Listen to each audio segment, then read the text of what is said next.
आपके चरणों में कि महाराज श्री, किसी ने क्या खूब कहा है कि सुई जब चलती है तो एक बेहतरीन पोशाक तैयार करती है। हर चुभने वाली चीज का मकसद बुरा नहीं होता। तो महाराज श्री, मेरी संख्या यह है कि जिंदगी में ऐसी कौन सी सुई चलाएं कि एक आनंदमयी पोशाक तैयार हो जाए, कृपया समाधान कीजिए। बात बिल्कुल सही है। सुई जब चलती है तो बेहतरीन चीज तैयार करती है, पर पता है सुई कोई भी बेहतरीन कपड़ा कब बना पाती है, बेहतरीन चीज कब तैयार कर पाती है? जब वो धागे से जुड़ी हो। अगर धागे से जुड़े हैं तो चुभने वाली चीज में भी आनंद की उपलब्धि हो सकती है। तो मैं आप सबसे कहता हूं, अपने हृदय को सद्भावना के धागे से जोड़ के रखो। कहीं चुभन भी होगी ना तो वो सृजन का कारण बन जाएगी और वो जीवन में आनंद देगी। तो हृदय में सद्भावना होनी चाहिए। आपके चरणों में नमोस्तु निवेदित करते हुए एक पीड़ा रख रहे हैं, क्योंकि आपके माध्यम से अगर संदेश जाएगा तो जरूर ये काम होगा। हाँ। तो महाराज श्री, हम में से लगभग सभी को कभी ना कभी महाराज श्री ट्रेन में यात्रा करनी पड़ती है। ट्रेन में नॉनवेज आइटम आवाज लगा लगा करके बेचा जाता है, और तो और साथ में बैठे यात्री भी नॉनवेज भोजन करते हैं। ना चाहते हुए भी हमें नॉनवेज हमें दिखा दिखा करके खाते हैं। इससे मन में ऐसा खराब महसूस होता है महाराज श्री, तो भोजन भी नहीं कर पाते जो हम साथ में लेकर के आए हैं। क्या आपके माध्यम से ऐसा कुछ हो सकता है कि ऐसे कोई 2 या 3 डिब्बों की अलग से व्यवस्था हो जिसमें सिर्फ शाकाहारी लोग होवें? अगर आपके माध्यम से रेल मंत्री या कि ये दूर दराज सरकार तक आवाज पहुंच पाए तो हम शाकाहारी लोगों के लिए हमारी भावनाओं को ठेस ना पहुंचे, ऐसी आपकी ओर से कोई अगर। देखिए, जहाँ तक मुझे जानकारी है, शाकाहारियों की पहल पर, जैसी मुझे जानकारी है, अगर सही है तो बिल्कुल सही मानना, कि शाकाहारियों के पहल पर पेंट्री अलग अलग तो हो गई है, वेज और नॉन वेज की। ये बात सही है ना? मैंने बहुत पहले सुना था। वर्तमान में एक है कि अलग अलग है? हाँ, एक ही है। तो इसके लिए एक अभियान चलाना चाहिए और सरकार को, लोगों को लिखना चाहिए, संपर्क करना चाहिए और ये कहना चाहिए कि हमारी भावनाएं आहत होती है। हर व्यक्ति को अपनी धार्मिक भावनाओं को सुरक्षित रखने का मौलिक अधिकार है।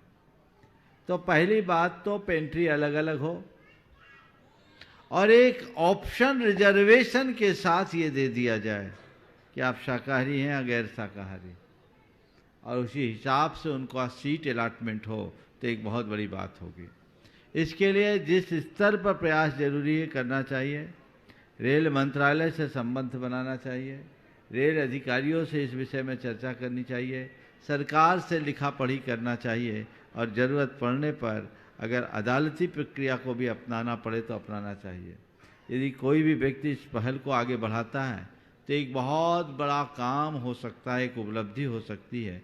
इसके लिए बहुत जुटने की ज़रूरत है। अगर आप इसी तरह नज़रअंदाज करते रहेंगे तो चीज़ें की जो कि त्यों बनी रहेगी, लेकिन जब आप दृढ़ता से जुटेंगे तभी इसके सुपरिणाम आ सकेंगे। कि हम जल्दी ही नर्वस हो जाते हैं, किसी भी बात का निर्णय नहीं ले पाते। महाराज श्री, आपका समाधान हमारा जीवन बदल सकता है, कृपया आप हमें समाधान दीजिए। देखिए, नर्वस हो जाना, किसी बात का निर्णय न ले पाना, इसके पीछे की वजहों को समझना है। जिनका आत्मविश्वास कमज़ोर होता है, जिनके हृदय में नकारात्मकता भरी होती है, वो बहुत जल्दी नर्वस होते हैं, वो कोई निर्णय लेने की स्थिति में नहीं होते। तो सबसे पहले अपने आत्मविश्वास को प्रगाढ़ बनाइए। अब रहा सवाल, आत्मविश्वास को प्रगाढ़ कैसे बनाएं? नित्य तत्व का चिंतन कीजिए, भावना योग कीजिए, आपका आत्मविश्वास बढ़ेगा। ऐसे लोगों के जीवन चरित्र को पढ़िए जो आत्मविश्वास से भरे हैं और अपने जीवन की बड़ी बड़ी चुनौतियों का सामना करके उपलब्धियों को पाए हैं। आपका आत्मविश्वास बढ़ेगा।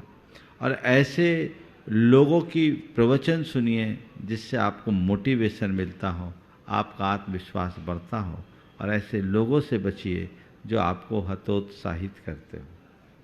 दूसरी ओर, अंदर सकारात्मकता की वृद्धि करे, सकारात्मकता को बढ़ाने वाले निमित्तों का आश्रय ले और हर दिशा में सकारात्मक होकर के चले, तो आपके अंदर की ये नर्वसनेस समाप्त होगी, कम होगी और फिर आप निर्णय लेने में भी सक्षम हो सकेंगे। नमोस्तु निवेदित करते हुए कह रहे हैं कि जब सोच में मोच आ जाती है तो सारे रिश्तों में लंगड़ाहट आ जाती है।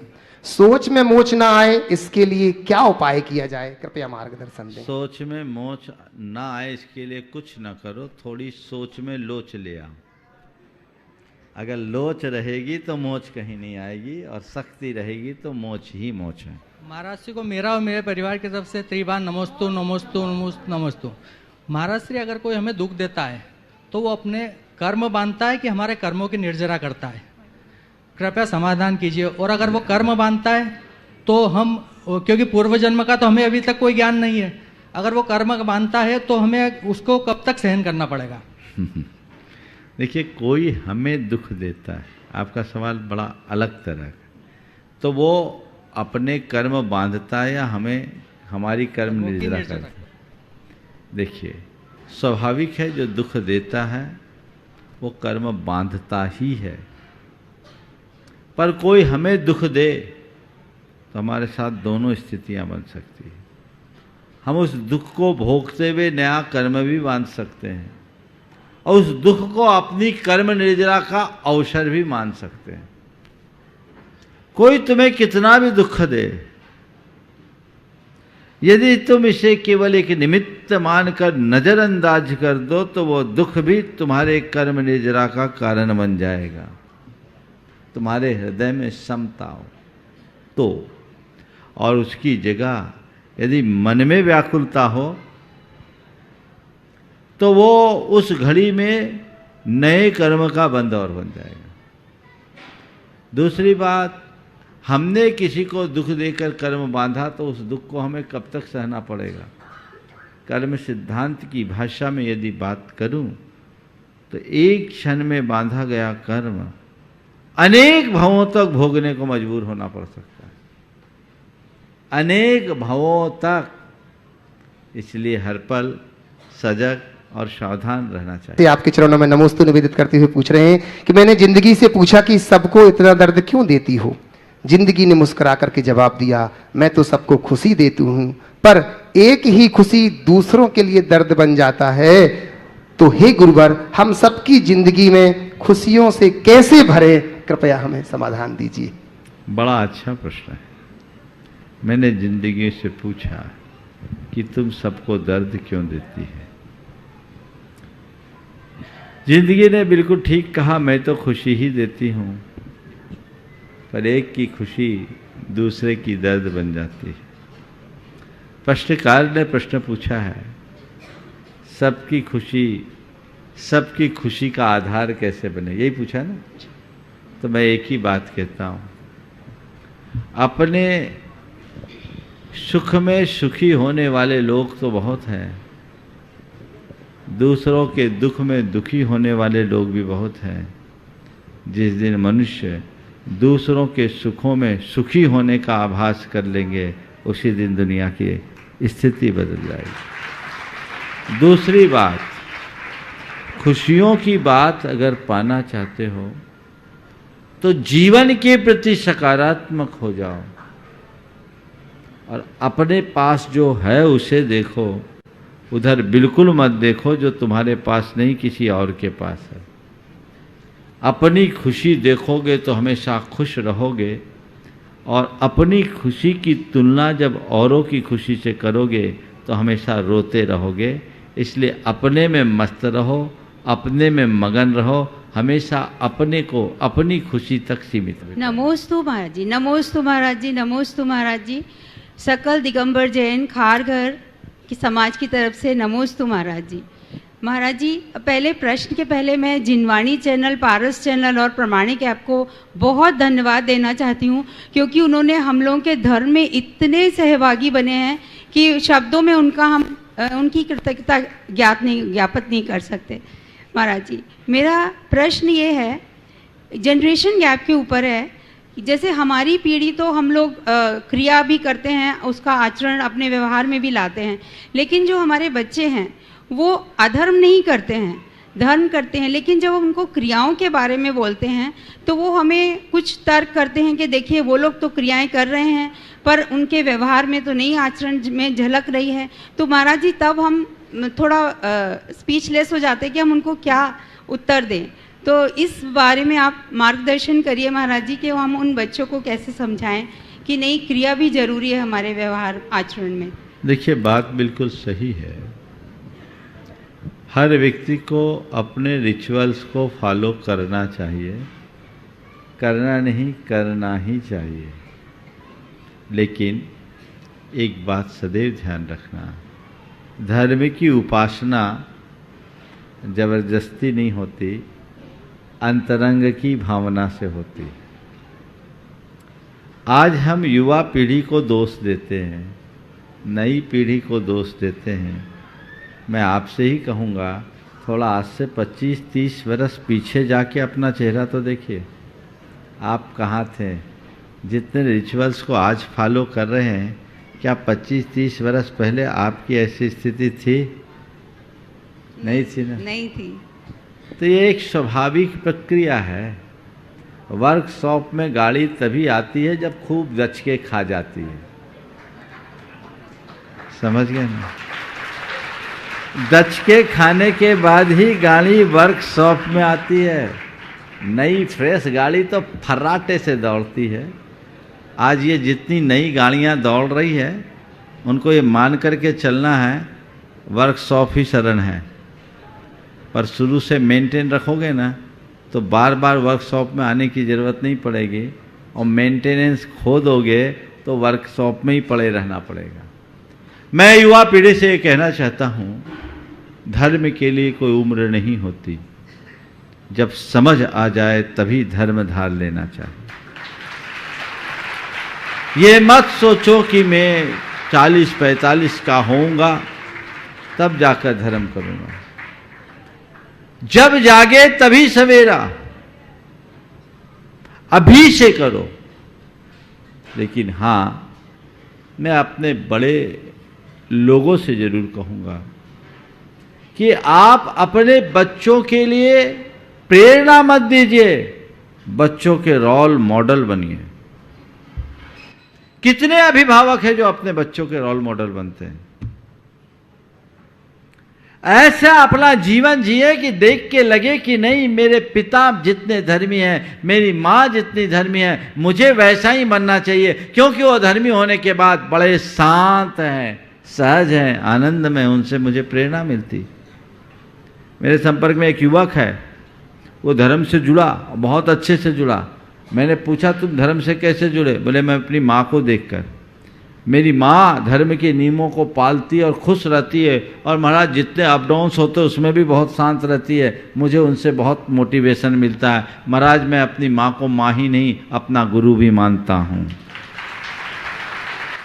कितनी माएँ हैं जिन्हें यह सौभाग्य प्राप्त है, कितने पिता हैं जिनको यह सौभाग्य प्राप्त है। तो अगर बच्चे ऐसा कहते हैं कि बड़े धर्म करने के बाद भी उनका व्यवहार ठीक नहीं, तो उन बच्चों से कहो, बेटे सबका व्यवहार एक सा हो, कोई ज़रूरी नहीं, पर हम भी तुम्हारे सामने हैं। हमारे धर्म से तुम्हें कोई शिकायत है तो बोलो, हम उसे सुधार करते हैं, और हमसे तुम्हें कोई प्रेरणा मिलती हो तो तुम हमें फॉलो करो। हम तुमसे ये अपेक्षा रखते हैं। और बड़ों को ये चाहिए कि बच्चों के लिए ऐसा आदर्श छोड़े ताकि वो उससे उत्प्रेरित हो, मोटिवेशन मिले। इसलिए जब कभी नई पीढ़ी के लिए कहा जाता है वो धर्म से दूर है, तो मुझे थोड़ा कम समझ में आता है। नई पीढ़ी दूर नहीं है, हमने उनके लिए वो वातावरण कहाँ दिया। आज गुरुदेव को देखो, हम सब युवाओं को उन्होंने यौवन अवस्था में ही तो खींचा है, और आज भी पूरी तरुणाई उनके पीछे पागल है। तो वो होना चाहिए, एक स्वाभाविक प्रक्रिया है। आज के युवाओं की दिनचर्या, पढ़ाई लिखाई, सब कुछ ऐसा चलता है कि उनके पास समय ही नहीं बचता। अब वो कब तो प्रवचन सुने, कब तो पूजन करे, कब तो अभिषेक करे। उनका तो सूरज ही 8 बजे के बाद उगता है, कईयों का तो 10 बजे उगता है। हम लोग जिस समय उठते हैं उस समय तो वो लोग सोते हैं। तो ये जो सिस्टम है, इस सिस्टम को बदलना होगा और उन्हें ये समझाना पड़ेगा कि वाकई में धर्म का जीवन से क्या संबंध है और हमारी जीवन शैली कैसी होनी चाहिए। जब ये बात बता दें तो व्यक्ति का जीवन बदल जाता है। एक युवक रोज 5 बजे उठता है आजकल, जो कभी 10 बजे के पहले बिस्तर नहीं छोड़ता था। उसे YouTube के माध्यम से अपनी बात बताई, YouTube के माध्यम से हमारे एक क्लिप सुनी कि प्रातः उठने के फायदे। बोले महाराज जी मैंने उसे सुना, मुझे बात जम गई और मैंने उसी दिन से तय कर लिया। हम रात में देर तक सोते थे, दूसरों के साथ वो सोशल मीडिया में एक्टिव रहता था, हम अपने लिए जिएंगे। अब 5 बजे उठ करके अपनी पूरी दिनचर्या बदल दी और सुबह से भावना योग भी करने लगा। बोला महाराज मैं बहुत खुश हूँ और मुझे लग रहा है कि अब मेरी वर्क एफिशिएंसी बढ़ गई, केवल एक मोटिवेशन से। आपकी बात मुझे लगी कि ये तार्किक है, मैंने स्वीकार लिया। तो ऐसा नहीं है, उन्हें हम ठीक तरीके से समझाएं, जीवन शैली में बदलाव लाने की प्रेरणा दें तो बदल सकते हैं और बहुत बदलते भी। नमोस्तु महाराज जी, प्रातःकालीन जो भावना योग है वो मैं करती हूँ 7 मिनट का, उससे मुझे बहुत अच्छा लगता है और पूरे दिन मुझे एनर्जी रहती है। बहुत सुंदर। नमोस्तु महाराज। नमोस्तु नमोस्तु नमोस्तु महाराज जी, मेरे परिवार की तरफ से और शहपरा समाज की तरफ से नमोस्तु महाराज जी। महाराज जी मेरा प्रश्न है, जब अपन पूजन करते हैं विनय पाठ से शुरू होकर शांति पाठ पे खत्म होती है, लेकिन जब आचार्य जी की पूजा होती है ना विनय पाठ होता है ना शांति पाठ, तो उस पे उनको मतलब क्या होता है? फिर तो तुम और एक सवाल कर लो, चौके में पूजा करते हैं तब तो और शॉर्ट हो जाता है। और थोड़ा मैं कहूँ कि ये सब करके ही कराओ तो फिर हम लोगों का क्या हुआ, 1 घंटा इंतजार करने के बाद ही समझ गए। तो इसका उत्तर यही है, एक नित्य पूजा होती है और एक नैमित्तिक पूजा होती है। नित्य पूजा में उसकी सारी प्रक्रियाएं होती है, ये नैमित्तिक पूजा है, उसको उस रूप में कर सकते। के चरणों में हम सभी का बारंबार बारंबार नमस्तु नमस्तु नमस्तु महाराज श्री। महाराज जी मेरा प्रश्न ये है, समाज में कुछ बुजुर्ग या पदाधिकारी वर्ग ऐसा है जो युवाओं को धार्मिक व्यवस्थाओं में आगे नहीं बढ़ने देना चाहता। वर्तमान में इस कारण कई युवा धार्मिक क्रियाओं में कम भाग लेते हैं और कम जुड़ पाते हैं महाराज जी। तो मैं आपके माध्यम से उन बुजुर्गों या उन पदाधिकारियों पर ये संदेश पहुंचाना चाहता हूँ कि हमें क्या करना चाहिए। बात ऐसी है कि हमारे समाज के पदाधिकारियों की कुछ ऐसी विशेषता है कि जो पदाधिकारी बन जाते हैं वो 90 साल तक भी अपने आप को जवानी मानते हैं, अब वो छोड़ते नहीं हैं। कब्र में पांव लटक गई फिर भी छोड़ने का मन नहीं, ये व्यामोह छोड़ना चाहिए। मैं तो आप सबसे कहता हूँ, किसी को भी कोई भी सामाजिक और धार्मिक दायित्व आपने लिया है तो जब तक आपके पास समय है, शक्ति है, संसाधन, अनुकूलता, आप उसका उपयोग कीजिए। और एक समय के बाद आपको रिटायर होना चाहिए, दूसरे को अवसर देना चाहिए ताकि वो उस पद के साथ न्याय कर सके। आप ही चिपके रहोगे तो दूसरे क्या करेंगे, दूसरों को प्रेरणा नहीं मिलेगी। और जब एक पीढ़ी दूसरे पीढ़ी को दायित्व सौंपती है तो प्रेम बनता है, और नहीं तो फिर छीना झपटी होती है। ये प्रवृत्तियाँ ठीक नहीं हैं, इसलिए खुद को आगे आना चाहिए। 70 साल 75 साल 80 साल की उम्र हो गई तब भी उठने बैठने के बाद उठने का नाम नहीं, ये बात सुसंगत नहीं है। मैं तो एक बात कहता हूँ, सामाजिक और धार्मिक कार्यों का दायित्व युवाओं के कंधे पर रहेगा तब तक धर्म जवान बना रहेगा। यदि बुढ़ों के ही कंधे पर रहेगा तो धर्म ही बूढ़ा हो जाएगा। धर्म को जवान रखना है, बनाए रखना है तो नई पीढ़ी को आगे लाना पड़ेगा, उसके बिना काम नहीं होगा। उसके लिए प्रयास होना चाहिए और खुद से आगे आकर अपने अनुभवों को साझा करना चाहिए। मैं ये नहीं कहता कि पुराने वृद्ध और अनुभवी लोगों की बातों में कोई दम नहीं रहता, उनके अनुभवों का पूरा लाभ लेना चाहिए, उन्हें मार्गदर्शक के रूप में रखना चाहिए। हमारे एक व्यवस्था होनी चाहिए हर समाज में, जिनको लंबा अनुभव है सामाजिक कार्य का, उन्हें एक परामर्श समिति के रूप में रखें, परामर्शदाता के रूप में रखें, और बाकी लोगों जो नए लोग हैं समय समय पर उनको अवसर देते रहें, तो समाज में एक अच्छी परंपरा का निर्माण। नमोस्तु गुरुदेव। सेलू महाराष्ट्र से सभी समाज की ओर से आपके चरणों में त्रिवार नमोस्तु। सचमुच धन्य है मुनिवर आप, धन्य हमारा पुण्य प्रताप, चलकर आए सेलू से हम नतमस्तक है अपने आप। महाराज जी, मेरा प्रश्न ये है कि सही जिंदगी जीने के लिए सपने देखना उचित है क्या?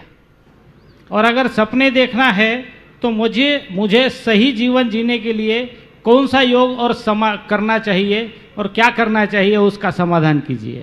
सही जिंदगी जीने के लिए सपने देखना उचित है क्या? मैं कहता हूँ, सही जिंदगी जीने वाले लोग सपने देखते नहीं, सपने को साकार करते हैं। अपने सपने को साकार करने की कोशिश कीजिए। सपना देखते देखते तो हमने न जाने कितना जीवन बिता दिया। इसलिए न सपना देखिए, न सपना दिखाइए, सपने को साकार कीजिए, नहीं तो अपना छूट जाएगा।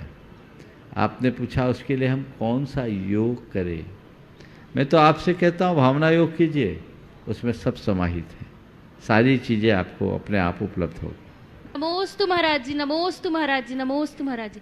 महाराज श्री, मेरे और मेरे परिवार की तरफ से और समस्त जबलपुर जैन समाज की तरफ से आपके चरणों में बारंबार नमोस्तु नमोस्तु नमोस्तु। महाराज श्री, मेरा प्रश्न है कि एक सक्सेसफुल लाइफ और एक स्टूडेंट लाइफ के लिए हमें कई पड़ाव पार करने पड़ते हैं। कई तो हम निडरता के साथ कर लेते हैं, किंतु कई पड़ाव ऐसे होते हैं जिसमें हम अपना हौसला खोने लगते हैं। और महाराज श्री, उस समय में समझ में नहीं आता कि हम अपना हौसला कैसे बढ़ाएं। तो मुनिवर प्लीज कृपया मार्गदर्शन दीजिए कि हम अपना हौसला कैसे बढ़ाएं। एक किस्सा सुना दूं? जी। एक कुआं था, उसमें 2 मेंढक थे, नीचे गिर गए थे।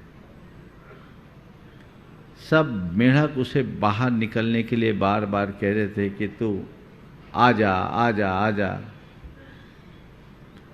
वो बार बार उचकने की कोशिश कर रहा था, निकल नहीं पा रहा था। उसके साथी जितने मेंढक थे वो उसको ऊपर से दोनों को कह रहे थे कि भाई कोशिश मत कर, तू गिर जाएगा, गहराई ज़्यादा है, तू ऊपर नहीं आ सकता, तू ऊपर नहीं आ सकता, तू नीचे ही रह, तू नीचे ही रह, और चोट लग जाएगी, चोट लग जाएगी, चोट लग जाएगी। एक मेंढक चोटिल होकर वहीं पड़ा रह गया, लेकिन दूसरा मेंढक उचक करके बाहर आ गया। सब लोगों को आश्चर्य हुआ कि तू कैसे आ गया? बोले आप लोगों की प्रेरणा से। तू ऊपर कैसे आ गया? बोला आप लोगों की प्रेरणा से। आप लोगों ने तो कहा कि आजा, छलांग लगा, आजा आजा आजा आजा। आप लोग मुझसे बार बार यही कह रहे थे, तू ऊपर आजा, तू ऊपर आजा, ऊपर आजा। मुझे लगा कि मैं ऊपर आ सकता हूं और मैंने पूरी ताकत से छलांग लगाई, ऊपर आ गया। सबने बोला भैया हम तो तुमको मना कर रहे थे कि ऊपर नहीं आ सकोगे, गहराई ज्यादा है, चोट लग जाएगी। बोले मुझे कुछ सुनाई थोड़ी पड़ा, मैं तो बहरा हूं। मैंने तो यही सोचा कि तुम सब बोल रहे हो ऊपर आ जाओ आ जाओ आ जाओ, मैं आ गया। समझ गए? तो सूत्र देता हूं, जिन बातों से मन टूटता हो उनको अनसुना करो, बहरे बन जाओ। बात समझ में आ गई? मिला सूत्र? जिन बातों से मन टूटता हो उनको सुनो मत, बहरे हो जाओ।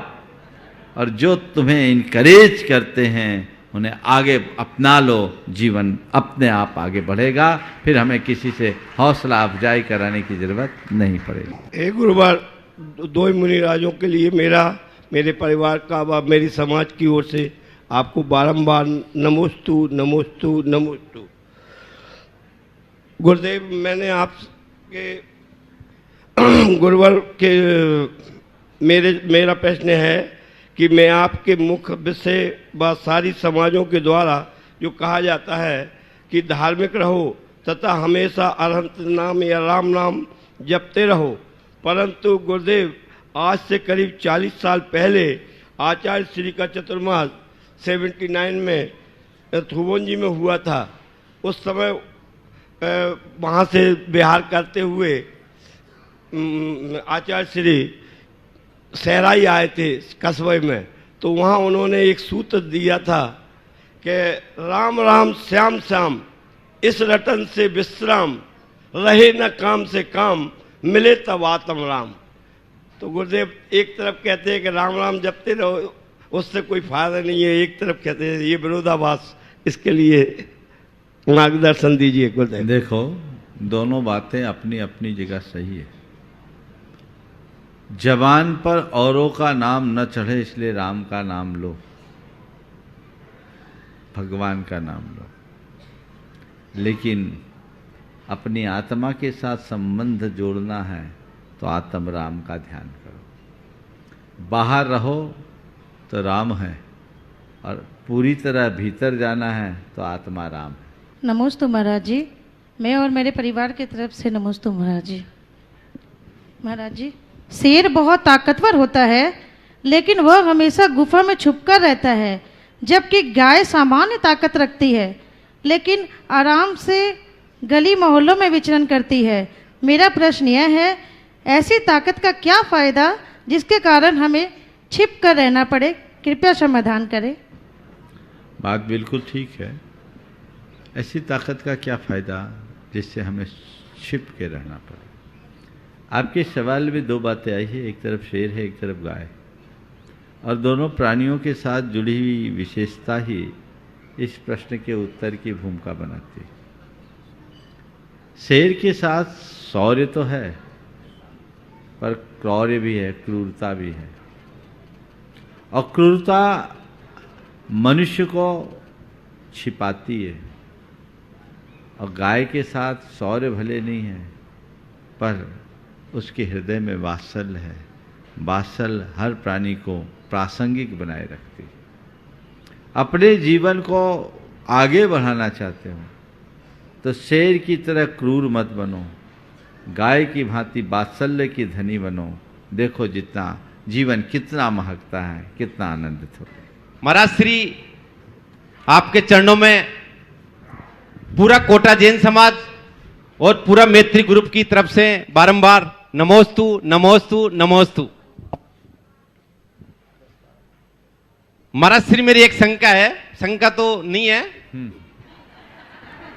चलेगा। इस युग में संत चलते फिरते तीर्थंकर जिनको अपन कहते हैं, अगर वो न होते तो इस देश का क्या होता? आज हमारे बीच आपके ही भाई जिनकी एक साथ दीक्षा हुई थी, मुनि चिन्मय सागर जी महाराज अभी नहीं है, लेकिन उन्होंने इस पारक चैनल की शुरुआत करी और पूरा देश आज देख रहा है। आज आचार्य भगवान विद्यासागर जी महाराज ने कौन कौन से क्षेत्र, इतने बड़े बड़े क्षेत्र, चाहे नेमावर हो, चाहे कुंडलपुर जहां विराजमान है, कितना बड़ा क्षेत्र, और भी कई क्षेत्र हैं, काफी क्षेत्र आचार्य श्री ने, और ये जो गुणायतन देश विदेश का आज हमने पूरा परिसर देखा सभी ने, और जो महाराज श्री गुणायतन के सामने पार्क थीम, जो पार्क थीम बन रही है, महाराज श्री उसको देख के तो जो हमने सिंगापुर में देखी थी वैसी कल्पना आपके आशीर्वाद से और आपके ही सानिध्य में सब कुछ हो रहा है। महाराज श्री ये संत वर्षों वर्षों तक महाराज श्री ऐसा ही समाज के लिए करते रहे। सब साधु संत तो चले जाएंगे महाराज श्री, लेकिन समाज यही रहेगा। आने वाले समय में महाराज श्री श्रावक का क्या कर्तव्य है कि युगों युगों तक ऐसा ही चलता रहे? देखिए, बात बिल्कुल सही है। साधु संतों का मूल लक्ष्य समाज को सुधारना नहीं है। साधु संतों का मूल लक्ष्य अपनी आत्मा की साधना करना है। जो खुद को साधता है वही साधु। लेकिन हाँ, स्वांतः सुखाय बहुजन हिताय, अपनी साधना के साथ साथ जो नवनीत उसके हाथ लगता है वो जन जन को बांटता है। साधुजन से जो भी प्रभावना होती है वो अकेले साधुओं से नहीं होती, उसमें श्रावकों की बहुत बड़ी भूमिका होती है। ये बताओ, आप लोग कह रहे आचार्य महाराज ने इतने बड़े बड़े कार्य कराए, आचार्य महाराज ने कराए? महाराज श्री सानिध्य आशीर्वाद तो उनका ही है। किसने उनकी कराया? प्रेरणा के बगैर कुछ नहीं हो सकता। यहाँ हो रहा, हमने कराया।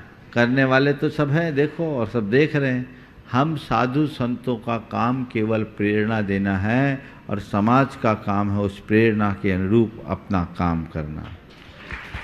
बस मैं एक ही वाक्य में बात कहूँगा, साधुओं को अपना आदर्श मानकर उनके द्वारा प्रेरित रास्ते पर चलते रहो। धर्म की, जिन शासन की सतत उन्नति होते रहेगी, उसमें कोई कमी नहीं होगी। साधु जिस समाज का आदर्श होता है वो समाज अपने आप में आदर्श बन जाता है। नमस्ते महाराज जी, नमस्ते नमस्ते। महाराज जी, 3 तरह के पुत्र होते हैं, सेवक पुत्र, ऋणी पुत्र और मतलब जो बीमारी से रहते, ग्रस्त रहते पुत्र। अगर परिवार में अगर कोई ऋणी पुत्र हो जाए जो पूरे परिवार को गर्त में लाके खड़ा कर दे तो क्या करें महाराज जी? सेवक पुत्र, ऋणी पुत्र और तीसरा क्या शब्द बोला आपने? जो हमेशा बीमार रहता है। बीमार। हाँ। देखिए, बात सही है। शास्त्रों में कई तरीके से पुत्रों की बात की। सबसे उत्तम पुत्र तो वो होता है जो अपने परिवार के कुल पर, यश पर, गौरव पर और वृद्धि करता है। हमें उस श्रेणी का पुत्र होना चाहिए। सेवक पुत्र बहुत दुर्लभ पुत्र है और वैसे सेवक पुत्र के रूप में आना चाहिए। वे लोग बहुत भाग्यशाली हैं जिन्हें सेवक पुत्र मिला है। लेकिन अगर नहीं भी मिला, शास्त्रों में दूसरे तरीके से भी पुत्रों के भेद बताए। अतिजात, 4 भेद बताए देता हूँ। अतिजात, अनुजात, अवजात और कुलांगार। अतिजात पुत्र वे पुत्र हैं जो अपने आचार, विचार और व्यवहार से अपने कुल का यश, गौरव और प्रतिष्ठा में नए कीर्तिमान गढ़ते हैं। उनके कीर्ति के ऊपर यश का कलश रखते हैं। अनुजात वे हैं जो बहुत आगे नहीं बढ़ा पाए तो कम से कम नुकसान नहीं पहुंचाते। अवजात वे हैं जो कीर्ति को बढ़ाते नहीं, कलंकित करते हैं। और कुलांगार वो हैं, रावण और कंस जैसे, जो कुल का ही नाश कर देते हैं। तो उत्तम पुत्र जिनके जीवन में अतिजात और अनुजात पुत्र हैं, वे ही उत्तम पुत्र कहलाते हैं। बाकी सबको पेट का कीड़ा कहना ही ठीक है। अब रहा सवाल, ऐसा पुत्र हो गया तो हम क्या करें? इसे अपना कर्म का योग मानो और उसे जितना बन सके अच्छा बनाने का पुरुषार्थ करो। दोनों मुनिराजों के चरणों में नमोस्तु। किसी अपात्र को अपात्र कहने में क्या हानि है? क्या अपात्र अपात्र कहना गलत है? देखिए, अपात्र को अपात्र कहना बुरा नहीं है। अपात्र को अपात्र कहना चाहिए, समझना चाहिए। पात्रा पात्र का विचार तो होना ही चाहिए। लेकिन यदि कोई अपात्र है तो उसे कहने के लिए तरीका भी सही होना चाहिए। यदि हमने सार्वजनिक रूप से किसी व्यक्ति के लिए अपात्र कह दिया तो इसमें कई बार विषम परिस्थितियों का सामना करना भी पड़ सकता है, वैसी भी नौबत आ सकती है। तो किसी भी व्यक्ति को हम अपात्र एकदम से न ठहराएं। वो पात्र है, अपात्र है, जो है, चीज़ों को समझे और उसे बड़े तरीके से बात करें। सीधे सीधे कह देना तो चुभता है। हमारे यहाँ कहा जाता, अंधे को अंधा कहना ठीक नहीं है, उसे सूरदास कह दो तो ज़्यादा अच्छा लगेगा। तो यही हमें रास्ता अपनाना चाहिए, किसी को सीधे सीधे कुछ भी कहना अच्छी बात नहीं। गुरुदेव, मेरा प्रश्न यह है कि पहले के ज़माने के लोग भावुक होते थे और वो संबंधों को संभाल करके रखते थे।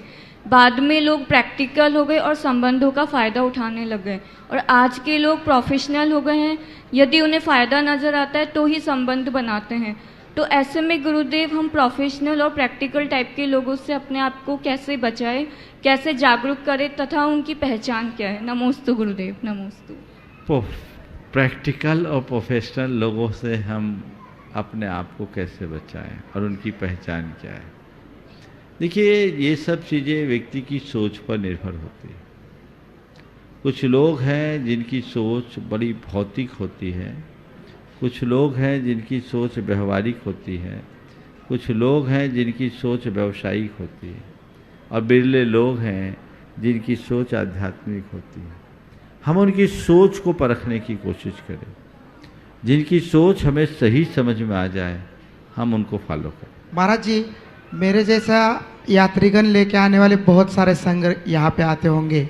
मेरा बस इतना सवाल है कि हम जैसे यात्रा संघ लेके आते हैं तो पुण्य तो यात्रीगणों को जाता ही होगा, लेकिन हम जो यात्रा संघ लेके आते हैं, संघपति वगैरह, तो उनमें से हमको कितना पुण्य मिलता है और उनको कितना पुण्य मिलता है? देखिए, निश्चित रूप से जो यात्रा संघ लेकर के आते हैं वो महान पुण्य का कारण बनता है। जितने लोगों की यात्रा आपने कराई है उन सब के धर्म ध्यान का 6वां हिस्सा आपके खाते में आता है। तो नमस्ते गुरुदेव। अगर अनहोनी हो जाए और मन दोलायमान हो जाए तो क्या करे? और उस वक्त मन समझता है कि भगवान वगैरह कुछ नहीं है, लेकिन फिर भी स्नान करने के बाद अपने आप भक्तामर का स्तोत्र चालू होता है, अपने आप पैर मंदिर की तरफ चलते हैं, तो क्या करें? मन जब दोलायमान हो जाए तो क्या करें? देखिए, जब भी मन दोलायमान होने लगे और दुविधाएं हावी हो तो परमेष्ठी का स्मरण करें। आप भक्तामर आदि का पाठ करते हैं, वह भी आपको संबल देता है। ऐसा रास्ता अपनाना चाहिए, और दुविधा में यही एकमात्र मार्ग है जो हमारे जीवन के पथ को प्रशस्त करता है। महाराज मुनिद्वय के चरणों में कोटशन नमोस्तु। महाराज श्री, मेरा प्रश्न है, जीवन में आने वाली परेशानियों का आना क्या निश्चित होता है? यदि हाँ, तो क्या उन्हें धर्म प्रभावना के द्वारा उनके प्रभाव को कम कर सकते हैं या नहीं? देखिए, परेशानियों का आना निश्चित होता है, ऐसा मान करके हम हाथ पर हाथ धर कर न बैठें, लेकिन परेशानियां घट जाए तो ये मानो यही निश्चित था, समझ के, और यही हमारे लिए एकमात्र मार्ग है। आज के सत्र को परम पूज्य गुरुदेव के चरणों में नमन अर्पित करते हुए यहीं पर विराम। बोलिए परम पूज्य आचार्य गुरुवर श्री विद्यासागर जी महाराज की।